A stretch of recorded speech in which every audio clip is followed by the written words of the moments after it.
Welcome to London's craziest gangster with me, Mr. Fish. I'm serving a 99-year indeterminate public protection sentence. Okay, I've seen it all, heard it all, watched it all, and been it all. And now I've thrown it all away to be here with you.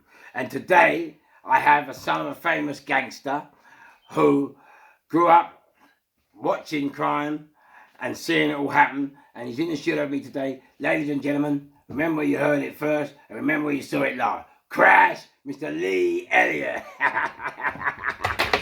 Gangster. How are you, kid? Yeah, I'm good, mate. I'm good. How Yeah, you been? I've been good, mate. Yeah, been coronaed up, but yeah, we're sweet now. Life treating you good? Yeah, always good, Sure. mate. Always good. Yeah, Sure. Yeah, always good. Okay, so here we go. As I said, his dad's a very famous gangster called Mr. George Elliott in the game. Trust me, no holds barred. So Lee, let me ask you a question now. How was it for you growing up with a famous father who was in the game, and what kind of things did you see? Right. Well, basically, my dad is Gorgeous George from South London. Many people might know him, many people might not, but he was a very famous underworld figure.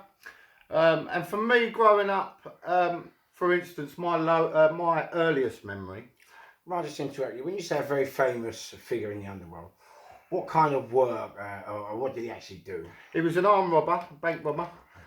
He was in the Paras. He was a mercenary with the SAS as well. And when he came out of the army, obviously the talents he had was used in the criminal underworld. Okay, and what kind of people did he meet? Did he meet anybody that we know on the street, in the books? Yeah. I mean, I've drunk in the pub with the most famous of gangsters. I'm talking Eddie Richardson, Mad Frankie Fraser, all the big names. Frankie was my boy. Frankie was my boy. Yeah, all the big names. We used to drink in the Boatman on Jamaica Road, where all the gangsters were in South London. Obviously, I've known people over this side, over West London, and yeah, he's very well known. Okay, so what about you now? Yeah, you're interested. Your dad's a gangster. He's in the game. There you are. Tell me about your background, where you grew up, from school, and yeah. So I'm from West London. My dad moved over here when he got with my mum. My mum was where's West London? West London where? West London, talking Shepherd's Bush, Acton, that sort of way, Norfolk, all that sort of way. Yeah, so my mum was a famous dancer. She danced. Was she? Yeah, she danced in the London Palladium. She used to do all the shows and stuff like that. And what was her name? Janet Moon. Oh, wicked. Yeah, so that's how my dad met her at the London Palladium. Obviously, she liked. Did you go to the theatre? Did you? I used to sit in the changing rooms, watch all the girls get undressed. It was brilliant. You already know something new. It was brilliant. So yeah, but yeah, that was one of my earliest memories as a baby, I suppose. Sitting in the dressing room watching loads of tits. Let's all get down the Palladium. But yeah, as I say, my earliest memories. What you got to remember. Well, let's go, like, growing up, you know. Growing up, so you've got aspirations, but not to be a gangster. No, like, not at all. What, you know, did you play football? Like, what school did you go to? Secondary school and all that? Yeah, well, I went to Brentside High. I went to Wolford High in Norfolk. I got chucked out of every school I was in, yeah. What for? Being a cunt.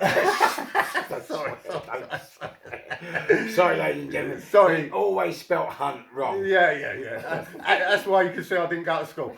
But yeah, so I just get in quite a lot of trouble as a kid. I was just a bit of a lost kid, really, because my dad was in prison. So when you say a bit of trouble, tell us the kind of troubles that you were getting into. Car crime, was it theft? Was it first of all, I used to nick cars. Then I upgraded into nicking cars to order, and because my thing was driving. I was a wheels man. Right, yeah. Okay. My old man was a wheels man, although he did go on the pavement as well on the tools. But yeah, my thing is driving. So, how did you get into nicking cars? Tell me your first car. How did you get into nicking cars? Well, I used to go around with a group of mates. We used to nick Astras and things like that back in the day. How'd you nick them? With a spoon. with a spoon. Yeah, no word of a lie. There you go. Yeah. They're not just for drinking soup. Okay, so tell us here. With a spoon, and we nicked so many. Oh, how with a spoon? Would you just put it in the key? Yeah, we jiggled the lock, got inside the car, broke the steering lock, knocked the black box off and off we went. I could do it in 10 seconds. Yeah, I was quite good at it. I haven't been in 10 years. Yeah. Okay, so you've got the nicky cars. Yeah. And then you said people had cars to order. So Yeah. how did that come about? Well, obviously we knew quite a few people, and some of the older fellas that were bigger than us, they used to send cars over in containers abroad, so we used to nick to order. Yeah. And we used to get paid for it. And that's how I got into that sort of thing. Then it escalated into people giving me insurance jobs, driving for people with coke, all sorts. Yeah, so I was a wheels man. I was very well known for being a good driver. I was in police camera action. Really? Yeah. What did you police camera action for? I had a 2-hour police chase over Halston Hill. I jumped the Halston Hill Bridge, come round by the Tesco's Hoover building, got out of the car, hid in behind a bush, and it said on police camera action, because the helicopter was circling over, caught in pitch darkness. Yeah, so, and I watched that for the first time in Felton Prison, can you believe? Oh, yeah, with a screw. I said, that's me! So yeah, that was the start of my criminal enterprise. Okay, and so you got into driving. When was the first time you got arrested? First time I got arrested, I think I was about 12. Yeah? Yeah, I was about 12. Okay. I got grassed up. Got grassed up by one of the boys that's in the car. I wouldn't mind, I got them away. They all got nicked, I managed to get away. Okay, you got away from what? Tell the story. But we got a police chase. Yeah, Okay, from what? In the beginning. So you got a police chase from where? What did you do? Basically, we was banking off school. I was driving cars into school. And then banking off school, I even filled up in the petrol gauge with my headmaster 2 pumps down from me in a nicked car. Who said education's not good for you? Well, this is it. Carry on. Yeah, so that's what we used to do. We used to drive cars to school and things like that. We just like fucking nick. So how did you get nicked at 12? Tell me. Hit me in school. So there was 4 of us in the car. We were supposed to be in school. Obviously, we were only kids in a car, and the police officers drove past us as we were coming out of my mate's estate in Norfolk. Yeah. And they spun round and put the blue lights on. Yeah, go on. So I've done the off, and they couldn't catch up with us. What car was you in? I was in an Astra GTE, 16 Is that good? Yeah, very fast. Yeah, digital clock and everything. Brilliant. Good job you can tell the time. Yeah, it was brilliant. So I've got us out of the way of the old bill. We've all done a runner. I've run across the motorway into my school, believe it or not, my high school. Run through the school. Well, at least they couldn't say you were bunking off. No, well, this is it. I wasn't in school uniform, but I thought it was mufti day, didn't I? So I ran through school. I managed to get home. Blah blah blah. 2 days later, one of the boys had grassed us all up, and the old Bill come and pinched us. No, yeah. And what did you get? What did you get for it? I think when I went up to youth court, one of the judge was actually my old art teacher, and she recognised me. And she gave me a block. She knew very well this shit. You should have told her it was her fault. She should have sent me down. I wouldn't have been here now. But yeah, so I've got a community service order or something like that. Okay, so that was your first nicking. Yeah. And so where did you go from there? Well, basically, let me go back a bit. Yeah, so when I was a kid, obviously my dad was a very famous gangster, and he owned his own pub. And the pub was called the Chancellor off the Edgware Road. Okay. And I remember being about 2 or 3, I suppose, after my dad had come out of his first sentence. And How long did he serve? He served 6 years for the first sentence for armed robbery. Okay. Yeah. So he'd come home, he bought himself a pub, he had a few quid round him, and all the chaps used to drink in there. And I remember as a kid, Lenny McLean being in there, the governor. Lenny McLean, is that the street fighter? Yeah, the street fighter, you know, he's died now, lock stock. And I was a little kid. I'll never forget sitting on his lap in my dad's pub, and I remember the size of his hands. They were like shovels. I thought you were going to say something else. Size of his hands were like shovels, and he used to hold me in one hand, and like, put me up and down, do weights with me and all sorts. He'd say, "Come on, boy, come sit on my lap." But he was a lovely man, lovely man. My dad's good mate. Yeah. So. My first experience of anything bad, and when I knew my dad was a gangster, some guy come in the pub, and he was starting on a woman. They was having a row, and this guy threw a glass in this woman's face and like cut all her face open. The whole pub started screaming, And I'll never forget my dad. He was behind the bar, and I was sitting on Lenny McLean's lap, and my dad jumped over the bar and pulled out a handgun. Really? Yeah, and shot the geezer in the foot. in the pub? Yeah, it said, now fuck off. And that was the pub he owned? That was in his pub, yeah. I'll tell you what, you can't beat the good old days. I'll tell you the good old days. Believe me. Yeah, it was a revolver, I'll never forget. Yes, and no. Lenny McLean picked me out and went, come on boy, this ain't for you. And took me upstairs. On it. So that was my first experience. And what happened to your dad?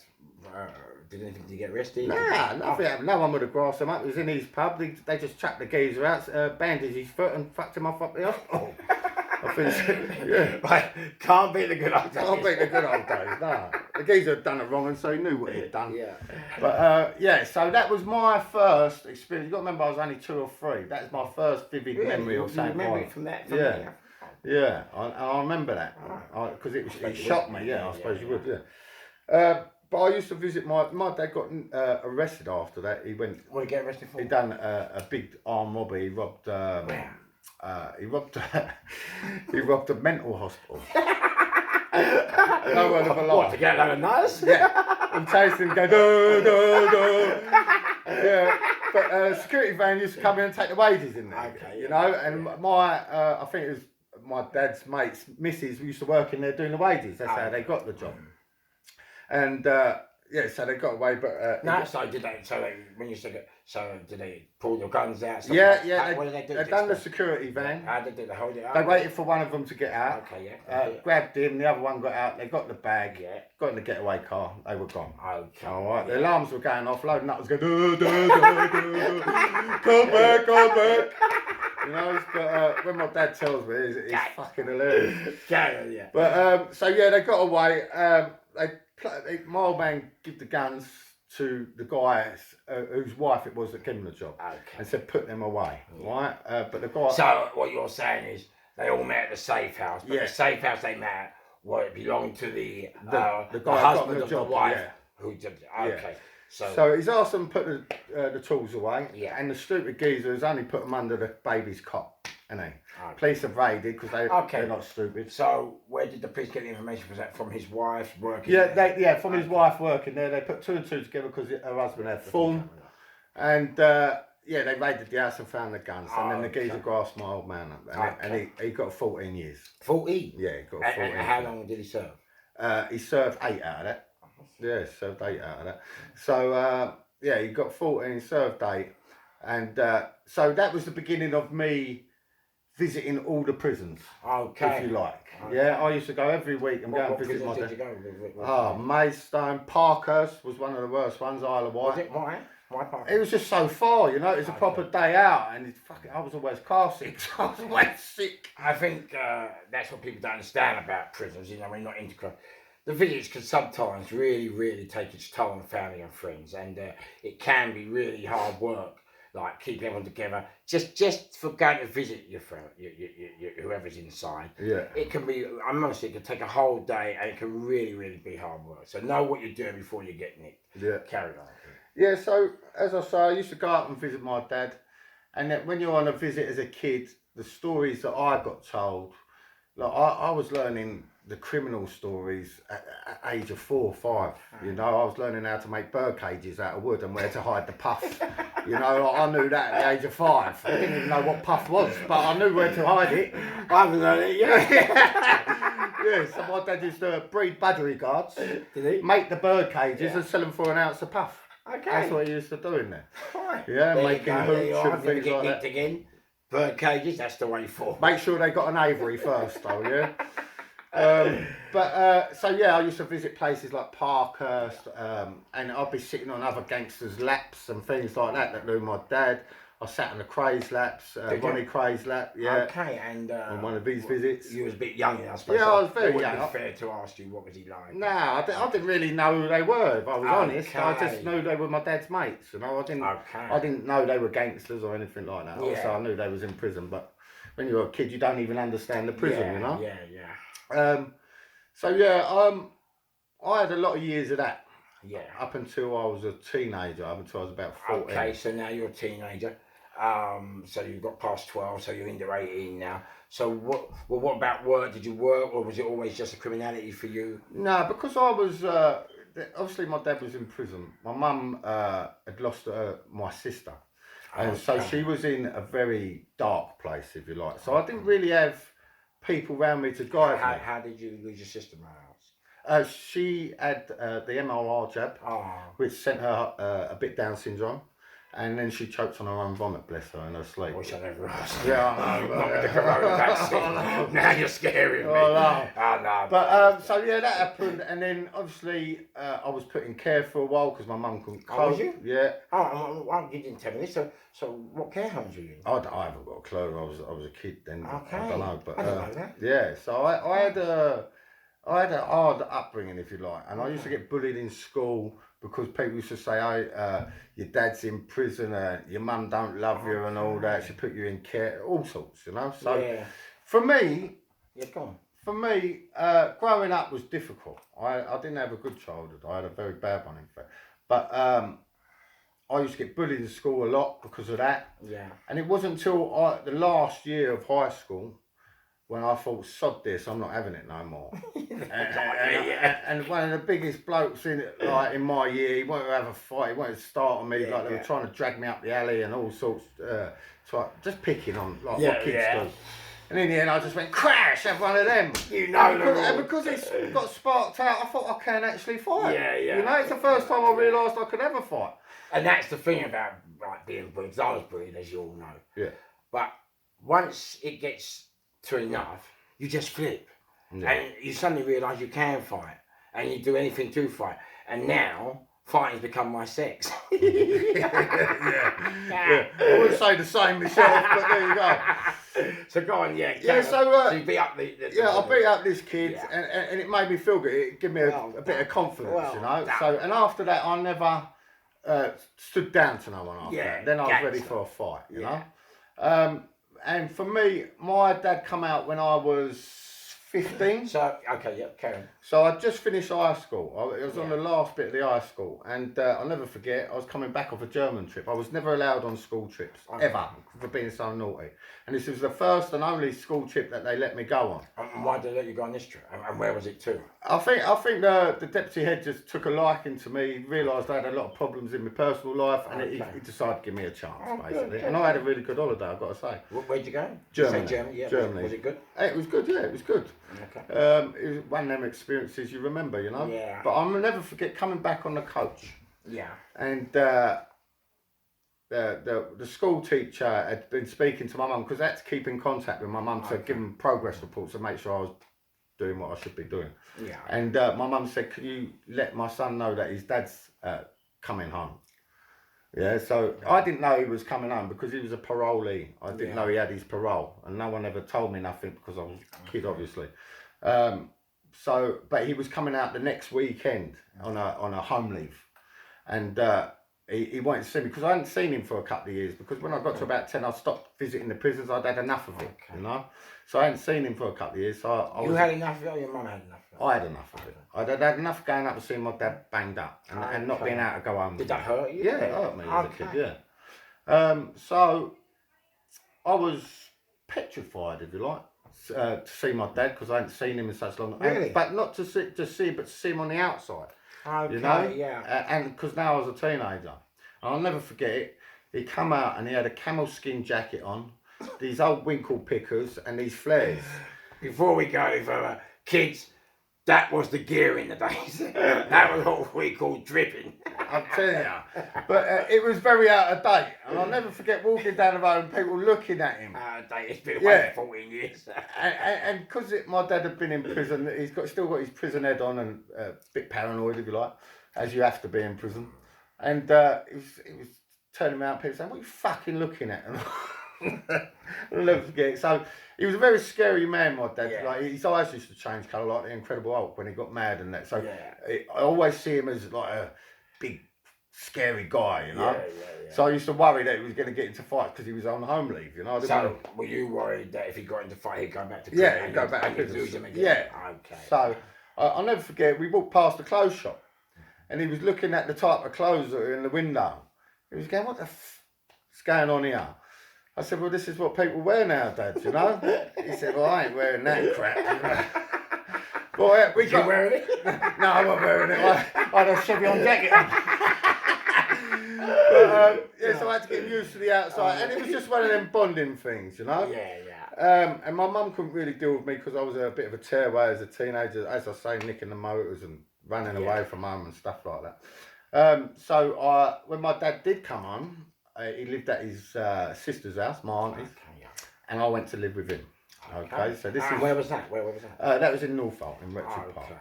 Okay. So that's how me and my dad started to bond. Let me ask you something. You started to bond and you went to live with him. So what was it like, you know, he'd been out of your life most of the time and now all of a sudden he's back in your life. So what was it like actually living with him? It was hard at first because you've got to get to know someone again. Okay. You know, and he was very set in his ways. You've got to remember he was an army man. He would get up, he would do the beds, he would fold his clothes, he would iron, and he was teaching me how to be a man, which I'd never had before, you know. So in a way it was good because I learned how to be a man, but in another way it was hard to adjust, if you like. Yeah, it was hard. Are you saying because you was always reckless and now you're... Yeah, I could do what I want. I didn't have no one there to tell me, you know. My mum couldn't really tell me much, but my dad could, do you know what I mean? So now I have to toe the line. Well, within reason, you know. Okay, so you're living with him, he's disciplinary, and the bonding's going on. So what happened next? So I'll tell you what happened next. Yeah. I was still doing what I was doing. What was you doing? I was out nicking cars. I was taking drugs. I was. What drugs were you taking? Ecstasy, LSD, coke, everything and anything. What age were you doing that? From 14 onwards. Really? Yeah, from 14 onwards, smoking dope and all sorts. Yeah. So what happened one day, I was in a skinhead's house, and his name was Mark I used Beveridge. to be a skinhead. Yeah, it was a big, massive geezer. Yeah, go on. Muscles all over the place, big skinhead, but he was a bully, and he used to pick on the younger kids and make them do his runnings about and things like that. He'd manipulate, basically. Yeah. And one day, he thought it'd be a laugh to shave my head. I needed my haircut, and he said, I'll do it for you. I said, just do a number 2 all over. No. But he bicked it. Did he? Yeah, he done it. He reckoned the thing fell off, and he done it close. Yeah, but then he started picking it. So he wanted to give me a skinhead, basically. Right? But I looked like I was ill, basically. Like you do now, yeah. Yeah. So I've come away from there, and because I couldn't really do much, it's a big, massive geezer, and I put a Benny Hill hat on, and I've had to go and see my dad. My dad's rang me out and said, "Come and see me, boy. I'm down the pub." But he was with a black guy called Winston. Yeah. And they're both in the game. You've got to remember that. And when I walked into this pub, I had this hat on. And my dad straight away turned around and went, what the fuck's happened to you, mate? And ripped the hat off my head. And when he saw my head, he said, who the fuck's done that to you? And so I had to tell him. So he went, Winston, do you want to make one with me? I've got to go around and see this geezer. So then we've all jumped in the car. Now they've made me jump in the car. You've got to remember, I was 16 at this point. Right? And I thought, well, I've got my dad out. No one can touch me now. He'd blow their fucking heads off. No one can do anything to me now, yeah? And I thought I was dog's bollocks, let me tell you. But I wasn't. I went nowhere near it, let me tell you. We all do. Yeah. We all do. Yeah, we're nowhere near it. So we've gone down to this guy's house. Now, my dad and his mate have got out of the car, and they're either side of the door. And my dad's gone to me, when that geezer opens the door, I want you to punch him straight in his mouth. I said, no, I swear to God, yeah? And my dad had a thing on him. And I went, Dad, I can't, he's massive. He said, don't worry how big he is, yeah? Just punch him straight in his mouth. The old man, gate! Yeah. Gate! Now, I was shitting myself, let me tell you. I was petrified. I thought, how am I going to punch this big skinhead in the face? What did you leave? I was petrified. I think my dad's going to shoot him if he punches me back. I thought, oh, what have I done? What have I called my dad? But anyway, so I've knocked on the door and I'm ready for it, and I'm standing there and the door's open and his missus has answered the door, and I went like that. Crash, how's your father? It could only happen to you. But so my old man's rushed in the house with this woman. Where's your old man? The guy's out. Yeah. So my dad's pulled the thing out. He said, tell your husband, right, if he ever fucking touches my son again, I'll blow his fucking head off, alright? He said, ask who I am, I'm Gorgeous George, right? Everyone knows me. He said, ask about me. He said, I'll come and fucking blow his head off. So we've had to leave. What's she do? She shit her. Listen, mate, it weren't no game. Let me tell you, this was the first time I saw serious side. You know? Yeah. Go on. And as we come out and got in the car, he turned around to me and he went to me, "You ever call me on again?" He said, "You're 16 now." He said, "You're going to become a man."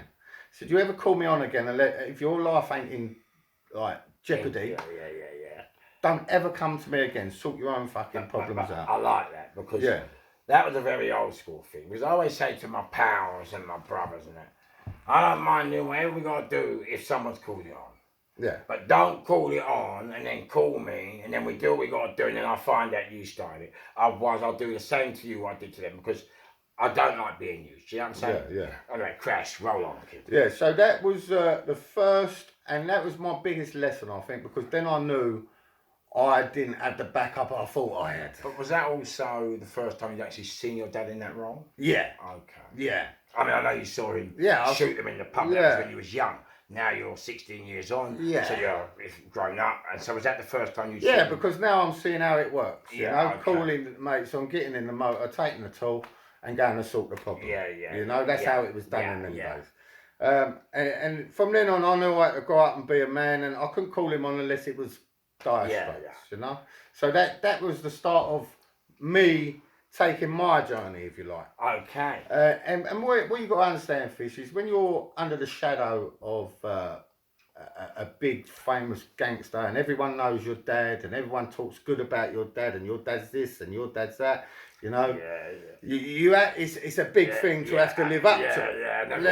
Everyone's watching. That's George Elliott's boy. You know, it's a big title to live up to. Let me tell you, and it ain't easy. And I ain't nowhere near my old man. Let me tell you, nowhere near. I ain't a gangster. Hey, but that says credit for himself. Yeah. When your dad's a gangster and you can admit that you're not, I think that's pure credit and that deserves respect. I'm not a gangster by any shape or form. Trust me, I've been in the game and I've done my bits and pieces, but I ain't that level. Let's just put it that way. I can vouch for that. Crack on. But so then, and can you believe? Yeah, go. My old man's done 14 years altogether, behind the door. Yeah. All right, and I've done exactly the same. Amount of birds, altogether. You know, all totted up. Yeah. I've done exactly 14 years as well. So it's half of my life, really. Yeah. Just under. Are you going back? Huh? This is a beginning. I hope not. No, but to get the title, you know. I've got the junior badge. I don't want the senior one. I'm all right. I'm retired, boy. Don't worry about that. Oh, that makes two of us. Yeah. So listen, Crash has your father. So you know you've seen this in the pub. You shot the geezer cut your hair. It's the first time you've seen him in that action since you're a teenager. You're 16. So now what happens? Where do you go from there? So now what happened was I'll never forget because my dad was earning a bit of money. He was running car parks and that. He had to try and go legit while he was on parole, you know. Yeah. And he was earning quite a few quid. He still had a bit of skullduggery because he found a fiddle in the car park. We all do, don't we? Yeah. It's just life, But then that stopped for some reason, and he left my auntie's for some reason. I went back to my mum's, and I'll never forget. He was in Southall in a hostel. Yeah. And I've been out fever because I lived with my dad in different places. Okay. We lived in Harrow together. That's the first time we've done coke together, listening to Pink Okay. Floyd. Yeah, I used to go. Pink Floyd. Yeah, listen to Pink Floyd. Used to Yeah. say, lay back, boy, and just listen to the music while you're out your nut. And I used to go thieving in Debenhams and things like get us all money for food and stuff like that, you know, when we was on the floor. We had the big times and we had the low times. What you're saying there is sometimes what people call crime, you call survival. Survival, yeah. And my dad was always okay with me doing crime. You know, he just used to teach me, if you're going to do it, boy, I know you're going to do it, so let me teach you the right way to do it. And that's quite a funny thing, really, because I've always said, you know, with some dads, you know, they try to make sure their son doesn't go the same way as them because they won't want their son to go to prison. They don't want their son to go through the hard. Because, I mean, the game is hard. Whether you like it or not, you could be shot, stabbed, you could die, you could be wounded, you can mess up your family, you can go to prison for a long time. The game is hard, and it's a hard game. And when I say the game, we're talking about criminality, you know what I mean, duck and dive. And that's what we're talking about, surviving the criminal game. Carry on, kid. Yeah, so what he did is just try to guide me through. I was going to do what I was going to do anyway. I was headstrong like that, and so he just used to teach me the right way of doing things. Don't rob off your own, old school rules. You know, don't rob off your own. Don't hit women. Don't don't grass. Don't all them little key old school rules. I love those principles because that is what is missing from the game today. Yeah, old school People rules. have forgotten the principles and the morals, and people don't understand. The younger generation don't. There are rules to the game, and those rules are not just there. The rules are not just there just because of rules. They're actually there to protect you and protect you around you. And because those rules were in place, that's why we always bonded together. And I remember one thing, I saw a kid from Peckham on the telly once, and he was saying, he was a younger kid, and he said, them old school men, if they want to bun someone, they got to pay. And I was laughing because they haven't got to pay. If he was in trouble now and we had to go where we got to go, we got to go where we got to go. And he ain't got his hand in his pocket for nothing. That's just the rules of the game. Yeah. You know what I mean? We live together, we die together, and that's how it is. If you live by the old school rules, you get the old school camaraderie with you. You get the people that are old school will do anything for you because you're old school. You've been brought up right. You've been brought up with morals. You've been brought up loyalty, staunch, proper, always. That's the number one rule. Let me tell you, that's the number one rule. Never grass. Never grass. Right? Don't matter, even if you're up on a murder charge, right? And you're looking at 30 years. If you can hold your own, you will always carry a good name. I always say grassing is as bad as paedophilia. Yeah. I've always said that. Exactly. And when people say, no, it ain't, I look at me, I go, well... Yeah. Yeah. Then I've been grassing. I've done bird for other people grassing, Yeah, and my dad's, all his bird has been down to grasses. So that's why I've got such an affinity with it. I cannot, because my dad was put away for grasses, I can't disdain them. They need one in them. It's quite funny there, that last comment he made, because there we both are talking about the old school, the game and how great it is. And yet, look at what he just said. His dad was grass so many times, so maybe not everything was as good as with the old school as maybe we thought it was, yeah? Yeah. Okay. My dad was in a hostel, okay, and I nicked something, I think it was a camera or something, just to get him some money, because he was on the floor. And I didn't like seeing my dad like that. That weren't my dad. My dad's never been on the floor like that. Yeah. And I remember going out to visit and going, "You all right, Dad?" And he said, "I can't have no much more of this." He said, "I'm not having this." He said, "Look at me in a hostel." He said, "What is this?" He said, "I'm." And from that day on, he changed.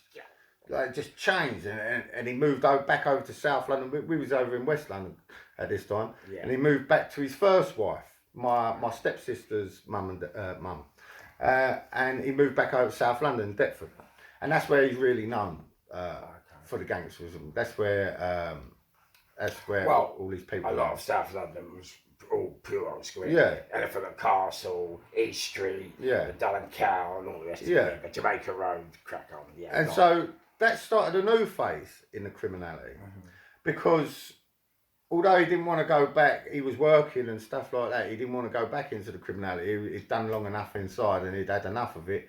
But he still had all these people around him, So when I come over to South London, I met the real gangsters.